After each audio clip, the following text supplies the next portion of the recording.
Hi everyone, welcome to our channel Smart Studio.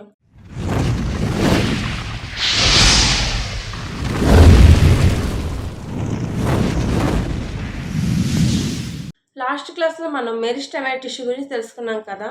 ఈ క్లాస్లో permanent tissues గురించి తెలుసుకుందాం. ఓకే, మెరిస్టెమైట్ టిష్యూలో ఏర్పడిన సెల్స్ అని ఏమవుతాయి? సో మెరిస్టెమైట్ టిష్యూలో ఏర్పడిన సెల్స్ అన్నీ కూడా డివిజన్ అయ్యే ఎబిలిటీని కోల్పోయి అవి పర్మనెంట్ టిష్యూ కింద ఫామ్ అవుతాయి. ఓకే, సో ఈ పర్మనెంట్ టిష్యూస్ అనేవి different size, different function, different structure ఉండడం వల్ల వీటిని డిఫరెంటేషన్ అంటారు. ఏమంటారు? డిఫరెంటేషన్ అంటారు. సో మనకి మెరిస్టెమైట్ టిష్యూ నుంచి ఏర్పడిన సెల్స్ అన్నీ కూడా అవి డిఫరెంట్ సైజ్, అలాగే different shape, next different function కూడా. సో ఇలా ఉన్న వాటిని ఏమంటాం అంటే మనం డిఫరెంటేషన్ అంటాం. ఓకే, ఈ మెరిస్టెమైట్ టిష్యూ నుంచి ఏర్పడిన సెల్స్ అన్నీ కూడా అవి different function, different shape, different సైజ్ని, సో డిఫరెంట్గా ఉన్న వాటిని సెల్స్ అన్నింటిని మనం డిఫరెంటేషన్ అంటాం. ఓకే, ఈ డిఫరెంటేషన్ వల్ల యూస్ ఏంటంటే వేరియస్ టైప్స్ ఆఫ్ టిష్యూస్ అనేవి కన్వర్ట్ అవుతాయి అనమాట. పర్మనెంట్ టిష్యూసే, సో కానీ అవి వేరియస్ టైప్స్ కింద కన్వర్ట్ అవుతాయి. ఓకే, నెక్స్ట్ ఇప్పుడు పర్మనెంట్ టిష్యూ గురించి చూడండి. ఓకే, సో ఇలా డిఫరెంటేషన్తో ఏర్పడిన సెల్స్ అన్నీ కూడా పర్మనెంట్ టిష్యూస్ కింద కనెక్ట్ అవుతాయి. మళ్ళీ ఈ పర్మనెంట్ టిష్యూ అనేది మెయిన్లీ టూ టైప్స్. అది ఫస్ట్ వన్ వచ్చి simple permanent tissue, second one complex permanent tissue.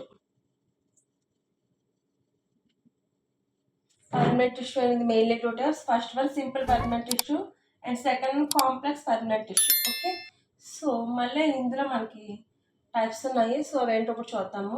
First మనం సింపుల్ పర్మనెంట్ టిష్యూ గురించి తెలుసుకుందాం. ఓకే ఓకే నెక్స్ట్ వన్ చూడండి, సింపుల్ పర్మనెంట్ టిష్యూ. ఈ సింపుల్ పర్మనెంట్ టిష్యూ అనేది మెయిన్లీ త్రీ టైప్స్. అందులో ఫస్ట్ వన్ వచ్చి ప్యారెన్కైమా. ఓకే, మన ఈ ప్యారెన్కైమా టిష్యూని మనం ఎక్కడ చూస్తామంటే most of the plants leaves కానీ అలాగే రూట్స్, షూట్స్ అన్నిట్లో కూడా మనకి ఈ సింపుల్ పర్మనెంట్ టిష్యూ అన్న ప్యారెన్కైమా టిష్యూ అనేది మనకి ఎపిడర్మిస్ కింద ఉంటుంది. ఓకే, ఎపిడర్మిస్ కింద లేయర్స్ కింద మనం ఈ ప్యారెన్కైమా టిష్యూని మనం చూడవచ్చు. ఓకే, ఇందులో ఉన్న సెల్స్ అన్ని ఎలా ఉంటాయి అంటే అన్స్పెషలైజ్డ్ సెల్స్ అనమాట. సో అవి ఇంకా స్పెషల్ సెల్స్ కింద కన్వర్ట్ అవ్వదు. ఓకే, అన్స్పెషలైజ్డ్ సెల్స్ ఉండి సో అవి థిన్ వాల్స్ని కలిగి ఉంటాయి. ఓకే, సో అన్స్పెషలైజ్డ్ సెల్స్ అవి అలాగే థిన్ వాల్స్ని కలిగి ఉంటాయి. వీటిలో యొక్క సెల్స్ మనం చూస్తే ఎలా ఉంటాయంటే చూడండి.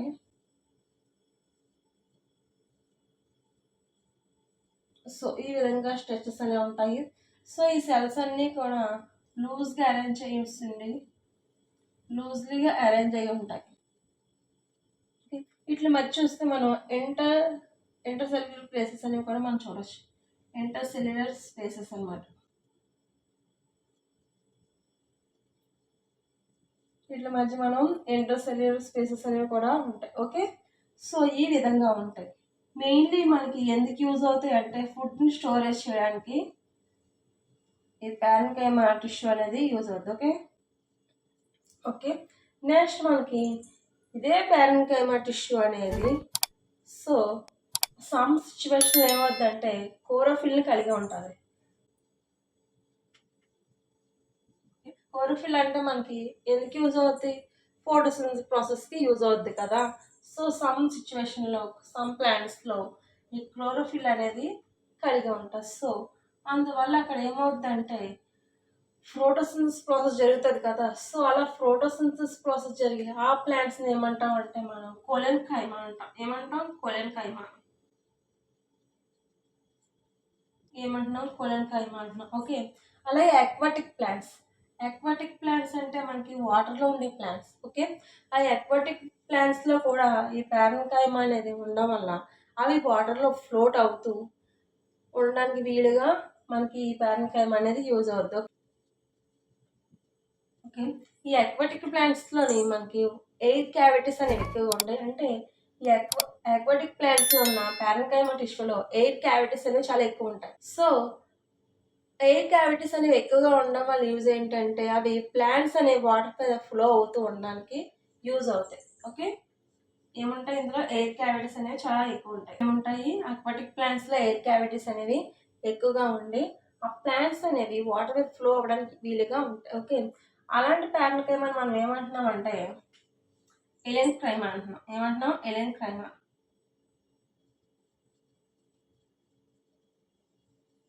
ఓకే, ఎలెన్కైమా అంటున్నాం. ఓకే, సో ఇది పారెన్కైమా గురించి. ఓకే, నెక్స్ట్ వన్ చూడండి, సెకండ్ వన్ కోలెన్కైమా.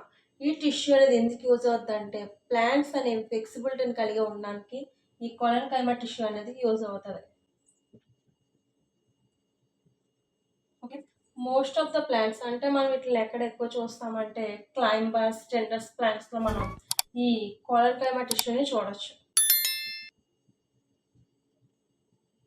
ఈ క్లైంబర్స్ టెండర్స్ వల్ల ఎందుకంటే మనకి చూడండి ఈ క్లైంబర్స్ అనేవి టెండర్స్ అనేవి కూడా చాలా వీక్ స్టెమ్స్ని కలిగి ఉంటాయి. అవునా, ప్లాంట్స్ మనం మామూలుగా బుషెస్ అవి చూసుకుంటే వాటి యొక్క స్టెమ్స్ అనేవి చాలా స్ట్రాంగ్గా ఉంటాయి. కానీ క్లైంబర్స్ కానీ టెండర్స్ కానీ ప్లాంట్స్ చూస్తే వాటి యొక్క స్టెమ్స్ అనేవి చాలా వీక్గా ఉంటాయి. మెయిన్ ఏంటంటే ఇవి ప్లాంట్స్ కాదు, మనం ఏదైనా ఒక సపోర్ట్ ఇస్తే సపోర్ట్కి చుట్టుకుంటూ పెరిగే మొక్కలు కదా ఇవి. సో అందులో మనకి ఈ కోలన్కైమా టిష్యూ అనేది ఉండడం వల్ల అవి బ్రేక్ అయిపోకుండా ఉండడానికి, అలాగే ఫ్లెక్సిబిలిటీని కలిగి ఉండడానికి మనకి కోలన్కైమా టిష్యూ అనేది యూజ్ అవుతుంది. ఓకే, నెక్స్ట్ ఇందులో ఉన్న సెల్స్ అన్నీ కూడా లివింగ్ సెల్స్. ఓకే, ఇందులో ఇంటర్సెల్యులర్ స్పేసెస్ అనేవి చాలా తక్కువ ఉంటాయి. ఓకే, ఇంటర్సెల్యులర్ స్పేసెస్ అనేవి చాలా తక్కువగా ఉంటాయి. ఓకే, మనకి ఈ కోలన్కైమా టిష్యూ వచ్చి ఈ విధంగా ఉంటుంది చూడండి. మనకి ఇక్కడ వాల్స్ అనేవి చాలా థిక్గా ఉన్నాయి చూడండి, వాల్స్ దగ్గర చాలా థిక్నెస్ ఉంది. ఓకే, అలాగే ఇందులో మనకి వ్యాక్యూల్స్ ఉన్నాయి, సెల్ వాల్స్. ఓకే, ఒక కోలన్కైమా టిష్యూ వచ్చేసరికి మనకి ఈ విధంగా ఉంటుంది. ఓకే, నెక్స్ట్ వన్ మనకి ఈ టిష్యూ అనేది ఎందుకు యూజ్ అవుతుంది అంటే మెకానికల్ సపోర్ట్ అవ్వడానికి యూజ్ అవుతుంది. ఎందుకు యూజ్ అవుతుంది మెకానికల్ సపోర్ట్ అంటే మనం ఏవైతే చెప్పుకున్నాం క్లైంబర్స్ కానీ టెండర్స్ కానీ, సో వాటికి సపోర్ట్ ఇవ్వడానికి వీలుగా మనకి ఈ కోలన్కైమా టిష్యూ అనేది యూజ్ అవుతుంది. సో మళ్ళీ ఇందులో ఉన్న సెల్స్ ఎలా ఉంటాయంటే ఎలాంగ్నేటెడ్ సెల్స్, అవి చాలా లాంగ్గా ఉండి ఎలాంగ్నేటెడ్ సెల్స్. మనకి ఈ టిష్యూలో చూసుకున్నట్లయితే కార్నర్ సైడ్స్ కూడా, అలాగే కార్నర్ సైడ్స్, మిడిల్ సైడ్స్ కూడా వాల్ అనేది చాలా థిక్నెస్గా ఉంటుంది. ఓకే, సో ఇది కోలన్కైమా గురించి. నెక్స్ట్ వన్ స్కెలెన్కైమా గురించి తెలుసుకుందాం. ఓకే, నెక్స్ట్ వన్ చూడండి స్కెలెన్కైమా. ఓకే, ఈ టిష్యూ అనేది ప్లాంట్కి స్ట్రెంగ్త్ని ఇవ్వడానికి యూజ్ అవుతుంది. అంటే ప్లాంట్స్ అనేవి స్ట్రాంగ్గా ఉండడానికి యూజ్ అవుతుంది. ఓకే, అలాగే మనం ఆ కోకోనట్ యొక్క పీస్ చూస్తే మనకి ఎలా ఉంటుంది, చాలా హార్డ్గా స్టఫ్గా ఉంటుంది కదా. సో అది ఎలా హార్డ్గా స్టఫ్గా ఉండడానికి మనకి ఈ స్కెలెన్కైమా టిష్యూ అనేది అక్కడ యూజ్ అవుతుంది. మనకి స్కెలెన్కైమా టిష్యూ చూస్తే ఈ విధంగా ఉంటుంది. ఓకే, ఇవన్నీ కూడా డెడ్ సెల్స్ అన్నమాట. సో ఈ స్కెలెన్కైమా టిష్యూలో ఉన్న సెల్స్ అన్నీ కూడా డెడ్ సెల్స్. ఓకే, లాస్ట్ మనం పారెన్కైమా కానీ కోలన్కైమాలో ఉన్న టిష్యూస్ అన్నీ కూడా లివింగ్ సెల్స్. కానీ ఈ స్కెలెన్కైమాలో ఉన్న టిష్యూస్లో ఉన్న సెల్స్ అన్నీ కూడా డెడ్ సెల్స్. ఓకే, ఇందులో ఉన్న సెల్స్ అన్నీ కూడా లెగిన్తో మేడపై ఉన్న థిక్ వాల్స్ని కలిగి ఉంటాయి. దేంతో మేడపై అంటే లిగ్నిన్. ఓకే, ఈ లిగ్నిన్తో మేడపై ఉన్న సెల్ వాల్స్ అంటే కలిగి ఉంటాయి.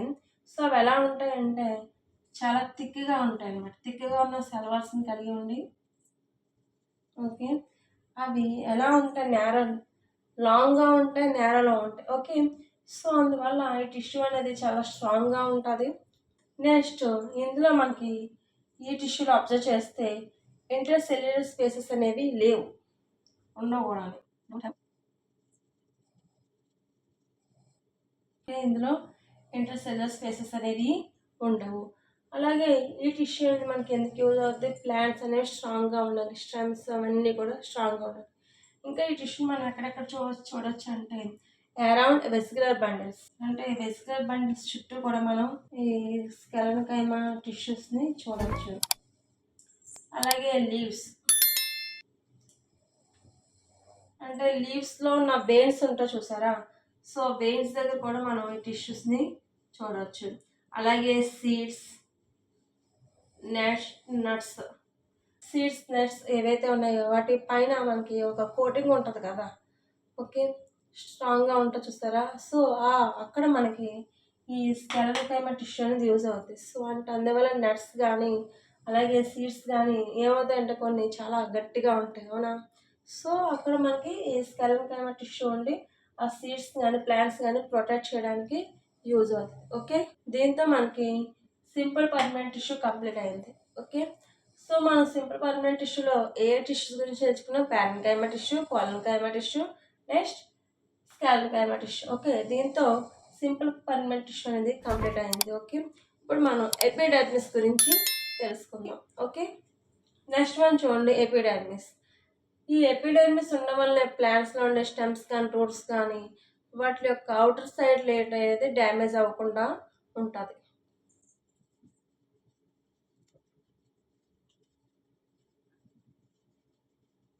ఓకే, ప్రొటెక్షన్, ఎపిడెర్మిస్ అనేది స్టెమ్స్ కానీ రూట్స్ కానీ లీవ్స్ కానీ ప్రొటెక్ట్ చేస్తుంది. ఓకే, మనం ప్లాంట్స్లో కామన్గా అన్నిటిలోని కూడా ఈ ఎపిడెర్మిస్ అనేది 1 లేయర్లో ఉంటుంది.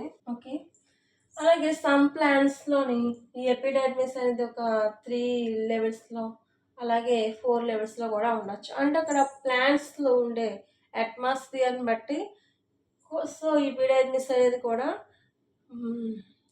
చేంజెస్ జరుగుతూ ఉంటుంది. ఓకే, నెక్స్ట్ చూడండి, అక్వాటిక్ ప్లాంట్స్ అంటే వాటర్లో ఉండే ప్లాంట్స్. ఈ అక్వాటిక్ ప్లాంట్స్లో లీవ్స్ మీద ఒక రకమైన వ్యాక్సిన్ అనేది సిక్రెట్ అవుతూ ఉంటుంది. ఓకే, సో దానివల్ల ప్లాంట్స్ అనేవి వాటర్ని ఎక్కువ లాస్ అవ్వకుండా ఉండడానికి, అలాగే పారాసిటిక్ ఫంగై నుంచి కూడా ప్రొటెక్ట్ చేయడానికి వ్యాక్సిన్ అనేది ఇక్కడ యూజ్ అవుతుంది.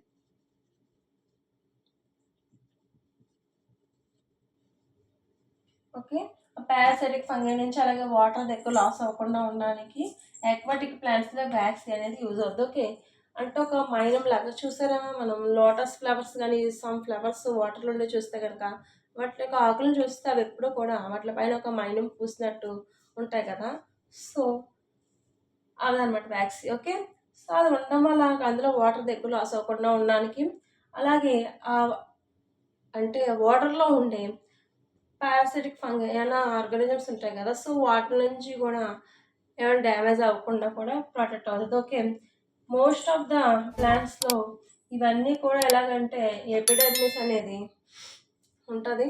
సో ఇందులో ఉన్న సెల్స్ అన్నీ కూడా ఇంటర్సెల్యులర్ స్పేసెస్ అనేవి ఉండవు. ఓకే, ఇందులో ఇంటర్సెల్యులర్ స్పేసెస్ అనేవి ఉండవు. అలాగే ఇవి చాలా ఫ్లాట్గా ఉంటాయి.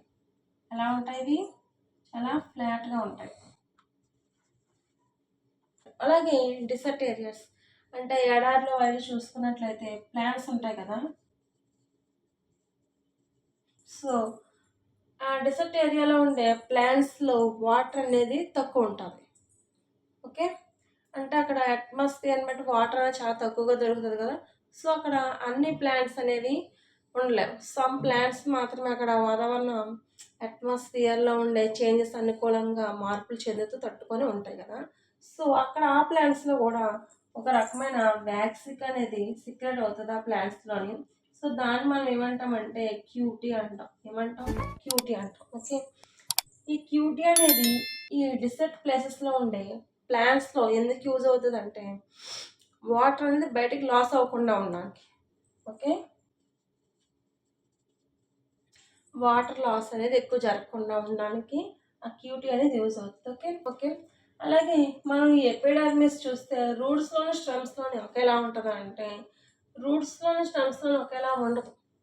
ఎందుకంటే రూట్స్ వచ్చి మనకి ఏం చేస్తే వాటర్ని అబ్జర్వ్ చేసుకుంటాయి. సో వాటర్ని అబ్జర్వ్ చేయాల్సుకోవాలంటే మరి ఆ రూట్స్లో ఉన్న ఎపిడెర్మిస్ అనేది చాలా లాంగ్గా ఉంటుంది. ఓకే, అలాగే స్టెమ్స్లో అనుకో అంత అవసరం లేదు. ఓకే, మనకి రూట్స్లో మెయిన్ ఫంక్షన్ ఏంటి? వాటర్ అనేది అలాగే సాయిల్లో ఉండే మినరల్స్ని అబ్జర్వ్ చేసుకోవడం కోసం అందులో ఎపిడెర్మిస్ అనేది చాలా లాంగ్గా ఉండి యూజ్ అవుతుంది. ఓకే. స్టెమ్స్లో ఏంటంటే జస్ట్ మనకి అవుటర్ సైడ్ ప్రొటెక్ట్ చేయడానికి వీటికి యూజ్ అవుతుంది. ఓకే. మనం లీవ్స్లో కనుక చూసినట్లయితే ఈ ఎపిడెర్మిస్ దగ్గర స్మాల్ స్మాల్ పోర్స్ ఉంటాయి. ఏముంటాయి? స్మాల్ పోర్స్ ఉంటాయి. ఓకే. ఒక లీఫ్ని తీసుకుని దాన్ని ఆఫ్ సెషన్ చేసినప్పుడు అందులో మనకి ఉండే పార్ట్స్ అన్నీ కూడా మైక్రోస్కోప్లో అబ్జర్వ్ చేసి చాలా క్లియర్గా కనిపిస్తాయి. సో మనకు అందులో ఎపిడెర్మిస్ దగ్గర ఏముంటాయంటే స్మాల్ స్పోర్స్ ఉంటాయి. సో వీటిలో ఏమంటామంటే స్టొమాటా అంటాం. ఏమంటాం? స్టొమాటో అంటాం. ఓకే. ఈ స్టొమాటో దగ్గర ప్రొటెక్ట్ చేస్తూ ఒక కిడ్నీ షేప్లో ఉన్న బీన్ షేప్లో ఉన్న 2 సెల్స్ ఉంటాయి. వాటిని గర్డ్ సెల్స్ అంటాం. ఏమంటాం? వీటిని గర్డ్ సెల్స్ అంటాం. ఓకే. ఈ మెయిన్గా ఈ స్టొమాటో అనేది ఎందుకు యూజ్ అవుతుంది? వాటర్ అలాగే గ్యాస్ అనేది ఎక్స్చేంజ్ అవ్వడానికి ఈ స్టొమాటో అనేది యూజ్ అవుతుంది. గ్యాసెస్ ఎక్స్చేంజ్కి అలాగే వాటర్ ట్రాన్స్పిరేషన్కి. ఓకే. సో మెయిన్గా టమాటో ఎందుకు యూజ్ అవుతుంది? గ్యాస్ అని ఎక్స్చేంజ్ అవ్వడానికి అలాగే ట్రాన్స్పిరేషన్కి యూజ్ అవుతుంది. ట్రాన్స్పిరేషన్ అంటే వాటర్ బయటకి రిలీజ్ అవ్వడం, అవునా? సో మనం ఇది లాస్ట్ క్లాస్లో తెలుసుకున్నాం. ఓకే. ఓకే. నెక్స్ట్ వన్ చూడండి, కాంప్లెక్స్ పర్మనెంట్ టిష్యూ. ఓకే. ఈ కాంప్లెక్స్ పర్మనెంట్ టిష్యూలో ఉన్న సెల్స్ అన్నీ కూడా ఒకటి కంటే ఎక్కువ రకాలైన సెల్స్ అనేవి ఇందులో ఉంటాయి. ఓకే. సో ఇవన్నీ కూడా ఒకదానితో ఒకటి కోఆర్డినేట్ చేసుకుంటూ వర్క్ చేస్తాయి అన్నమాట. ఓకే. ఈ కాంప్లెక్స్ పర్మనెంట్ టిష్యూకి ఎగ్జాంపుల్గా మనం ఏం చెప్పచ్చు అంటే జైలం అండ్ పోలం. ఏంటి? Xylem and phloem. ఓకే. ఈ జైలం అండ్ పోలం అని రెండు కూడా ఒక రకమైన టిష్యూస్. అలాగే ఇవి వెస్కులర్ బండిల్స్ అనమాట. సో ఈ వెస్కులర్ బండిల్స్ అనేవి ఉండడం వల్లే ఈ ప్లాంట్స్ ఏవైతే ఉన్నాయో అవి ఈ ట్రెడిషనల్ ఎన్విరాన్మెంట్ మీద లైఫ్ స్పాన్ జరగడానికి యూజ్ అవుతుంది అనమాట. ఓకే.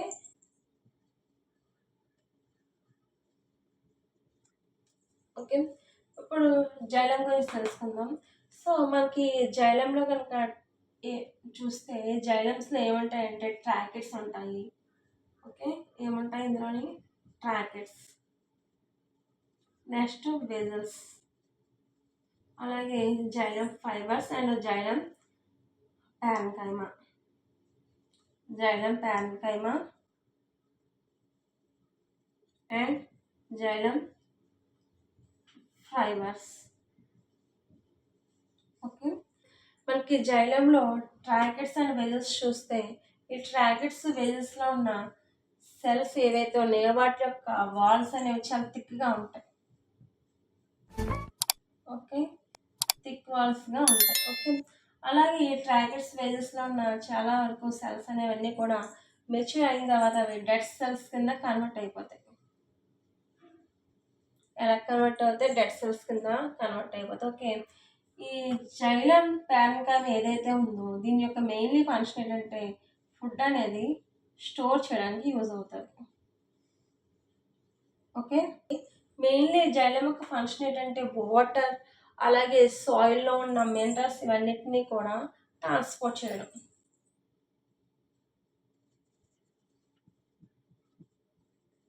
సో వాటర్ని మినరల్స్ని కూడా ట్రాన్స్పోర్ట్ చేయడానికి ఈ జైలం అనేది మెయిన్గా యూజ్ అవుతుంది. ఓకే. మనం ప్లాంట్స్లో కనుక చూస్తే ఈ జైలం అనేది వాటర్ని ఎలా ఫోర్స్ చేస్తుందంటే సో ఇలా అప్వర్డ్స్ అనమాట. ఓకే. అప్వర్డ్స్కి ట్రాన్స్పోర్ట్ చేయడానికి జైలం అనేది యూజ్ అవుతుంది. ఓకే. అంటే డౌన్వర్డ్స్ కాదు, ఓన్లీ అప్వర్డ్స్ మాత్రమే ఈ ట్రాకెట్స్ వెజల్స్ ఇవన్నీ కూడా వాటర్ని ట్రాన్స్పోర్ట్ చేస్తాయి. అలాగే నెక్స్ట్ ఈ ఫైబర్స్ ఉన్నాయి కదా, ఇవి జైలం ఫైబర్స్ ఎందుకు యూజ్ అవుతాయి అంటే ఓకే. అలాగే ఈ జైలంలో ఉన్న ఫైబర్స్ అన్నీ కూడా వర్క్ చేయడానికి, సో ఏదైనా వర్క్ని టుగెదర్గా కోఆర్డినేట్ చేయవచ్చు, ఆ వర్క్ని కంప్లీట్ చేయడానికి ఈజీగా ఈ జైలం ఫైబర్స్ అనేవి యూజ్ చేస్తాం. ఓకే. సో ఇది జైలం గురించి. సో జైలంలో మనకి ఏమున్నాయి? వెస్కులర్ బండిల్స్ అనేవి ఉంటాయి. అలాగే అవి ఏం చేసి వెస్కులర్ బండిల్స్ అనేవి జైలం పోలం రెండింటిలో వెస్కులర్ బండిల్స్ అనేవి ఉంటాయి.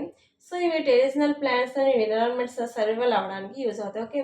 ఈ జైలంలో మనకి ఏ పార్ట్స్ ఉంటాయి? Tracheids, vessels, xylem parenchyma and xylem fibres. Okay, ఈ ట్రాకెట్స్, వెజల్స్ చూస్తే వాటి యొక్క సెల్స్ అనేవి వాల్స్ చాలా థిక్గా ఉంటాయి. సో ఈ ట్రాకెట్స్, వెజల్స్లో ఉన్న సెల్స్ అన్ని కూడా మెచ్యూర్ అయిన తర్వాత అవి డెడ్ సెల్స్ కింద కన్వర్ట్ అయిపోతాయి. ఓకే, అలాగే ట్రాకెట్స్, వెజల్స్ వాటర్ అండ్ మినరల్స్ని ట్రాన్స్పోర్ట్ చేయడానికి యూజ్ అవుతాయి.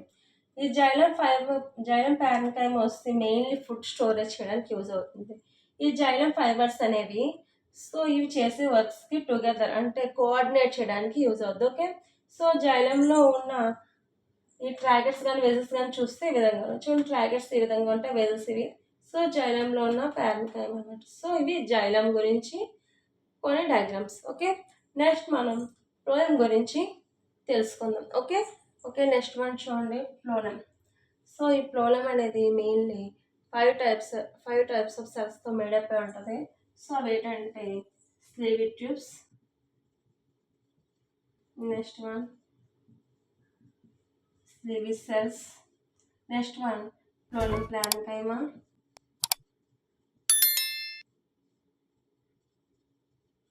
Next phloem fibres, next one companion cells. Okay, so ఈ ఫ్లోయం అనేది మనకి మెయిన్లీ ఎందుకు యూజ్ అవుతుంది అంటే ఫుడ్ని